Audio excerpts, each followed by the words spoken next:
Good evening साथियों। आप लोग कैसे हैं? उम्मीद करता हूँ बहुत अच्छे होंगे।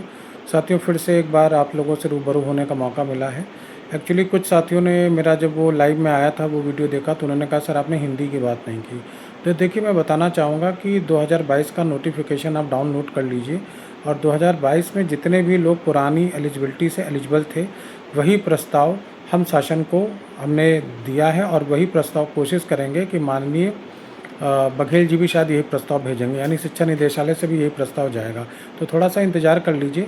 तो मैं सबको कहना चाहता हूँ कि इसमें सारे विषय आपके समाहित हैं। आप 2022 का नोटिफिकेशन टीजीटी पीजीटी का डाउनलोड कर लीजिए और उसमें जो भी नियमावली थी, जैसी नियमावली थी वैसी नियमावली की। फिर मैं बताना चाहूँगा जीएस के संदर्भ में। तो देखिए, जीएस के संदर्भ में इस नियमावली से बात नहीं होगी। जीएस मैं पढ़ाऊँगा इसी चैनल पे, फ्री ऑफ कॉस्ट पढ़ाऊँगा और बहुत अच्छे से पढ़ाऊँगा। 30 प्रश्न आ रहे हैं, 30 में से मेरे पढ़ने के बाद आपके 27 से 28 प्रश्न बिल्कुल सही हो जाएंगे। तो बिल्कुल भी परेशान होने की बात नहीं, मैं अच्छे से आपको रटा दूंगा, अच्छे से समझा दूंगा, वो सारी चीज़ हो जाएंगी। दूसरी बात मैं कहना चाहूँगा कि कुछ लोगों का कहना है कि मैं अचानक से इस आंदोलन में क्यों कूद पड़ा, हमने इस आंदोलन को सींचा और ये सारी किया। तो मैं आपको बताना चाहूँगा कि अगर आपने इसको सींचा है तो मैंने इसमें खाद डाली है, मैंने इसमें सारी एफ़र्ट्स डाले हैं और मैंने पौधे को जल्दी उगाने की मदद की है क्योंकि आपके पास समय बहुत कम है। तो मैंने आपको सड़क से सचिवालय तक पहुंचाया है। दूसरी चीज़ मैं फिर एक इतिहास का उदाहरण दूंगा कि जब गांधी जी इस देश में लौटे थे 1915 में, आपको याद होगा, इनके वजह से हम लोग प्रवासी दिवस मनाते हैं उस दिन। तो गांधी जी को क्या गोखले जी ने कहा था कि नहीं आप क्यों इस आंदोलन में आ रहे हैं, बल्कि गोखले जी ने उनको रिसीव किया और गोखले जी ने उनको एक राजनीतिक गुरु के रूप में उनका साथ दिया। इसी प्रकार गांधी जी के बाद भी कई लोग आए, सुभाष चंद्र बोस, या उससे पहले भगत सिंह को आप देख लीजिए, चंद्रशेखर आज़ाद को देख लीजिए, या बहुत सारे इतिहास में ऐसे नाम हैं जिन्होंने आज़ादी के लिए अपनी लड़ाइयाँ लड़ी।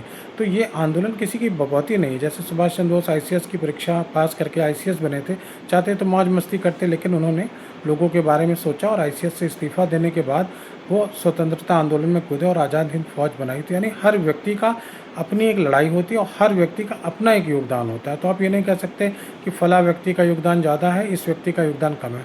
दूसरी चीज़ मैं आपको बताना चाहूँगा कि मेरे द्वारा जो भी काम किए गए हैं, आप एक चीज़ गलत बता दीजिए। आप कहते हैं फला नेता बहुत अच्छा है, फला नेता अच्छा है, तो आप मुझे बता दीजिए आपने उसको नेता बनाया, वो नेता कैसे बना? आपने नेता बनाया। नेताजी से कह दीजिए, जिसको भी आप बड़ा नेता मानते हो, आप उससे कह दीजिए कि अकेले जाके सचिवालय में मिल के दिखा दूँ। आप मेरे पास आइए, मैं तो अकेले जा रहा हूँ। आप देखिए कि आप जब आप किसी को ज्ञापन देने जाता है कोई बड़ा नेता, तो लाखों की भीड़, हज़ारों की भीड़ लेके जाता है। मुझे तो नहीं समय लगता।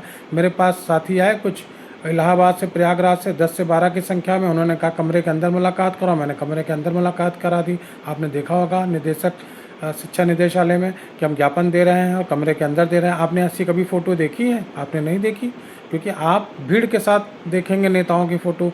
भीड़ यानी कि नेता वो नहीं है, भीड़ ने उसको नेता बना रखा है। यहाँ नेतागिरी वाली कोई बात ही नहीं है। यहाँ हम अकेले सचिवालय जा सकते हैं, जब कहिए जिसको मिलवा सकते हैं। आप जब कहिए कि हमें शर्मा सर से मिलवा दीजिए, आप 2-3 लोग आइए, मैं मिलवा दूंगा, मैं आपकी मीटिंग करा दूंगा।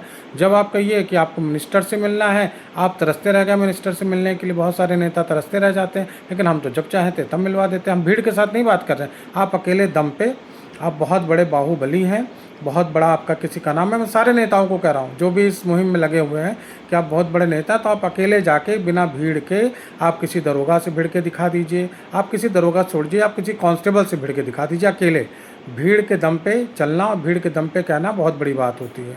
तो इन सब की बातें अब नहीं है। देखिए, आपकी फाइल आप पहुँच चुकी है और कोई आंदोलन मत करिएगा, आपसे आग्रह है। जब तक कि आपकी चीज़ें सफल ना हो जाए, जब तक कि आपकी चीज़ों पे काम ना हो जाए, तब तक आप किसी भी मूवमेंट में मत आइएगा, क्योंकि इससे हमारा काम ख़राब हो जाएगा और मेरा क्या ख़राब हो जाएगा, आपका काम ख़राब हो जाएगा। फिर आप फॉर्म नहीं भर पाओगे, फिर आप मुझे दोष मत देना। आप जो भी है कलेक्शन आपको करवाना है, जो भी चीज़ें करना है, जो भी चीज़ें करना आप करिए, हमको उससे कोई सरोकार नहीं, लेकिन मेरा काम मत ख़राब करिएगा। आपसे हाथ जोड़कर विशेष आग्रह है लोगों, आप अपनी टीम बनाइए जिसके साथ आपको जाना है, जहाँ जाना है।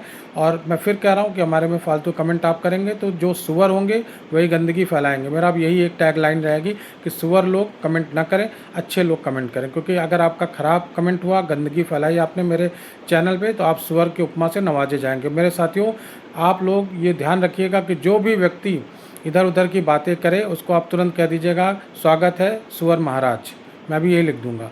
तो आप इसका ख्याल रखें कि आप अपना ध्यान रखें कि आप ये ना जताएं कि आप सुअर हैं, आप मानव नहीं हैं। तो जो मानव है वो अच्छा कमेंट करेगा और जो ख़राब कमेंट करेगा वो अपने आप को बता देगा कि हाँ हम सुअर हैं।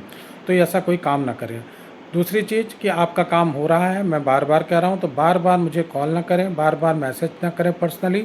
मुझे अपना काम करने दें, मैं बहुत ईमानदारी से आपका काम कर रहा हूँ और सक्सेस भी मिलेगी। मैं बार बार कह रहा हूँ, आपका काम होगा तो लखनऊ से होगा और उसमें मेरा योगदान ज़रूर रहेगा। बिना मेरे योगदान के शायद चीज़ें नहीं हो पाएंगी। मैं अपनी तारीफ़ नहीं कर रहा हूँ, अपनी प्रशंसा नहीं कर रहा हूँ, लेकिन मजबूरी है, करना पड़ रहा है।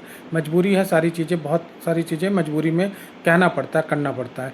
लेकिन मैं अकेला नहीं हूँ, आपके आशीष है मेरे साथ, आपके माता पिताओं के आशीर्वाद हैं, आपकी दुआएं हैं, आपका प्रेम है, वही मुझे स्ट्रेंथ दे रहा है, वही मुझे ताकत दे रहा है। तो साथियों, पढ़ते रहिए।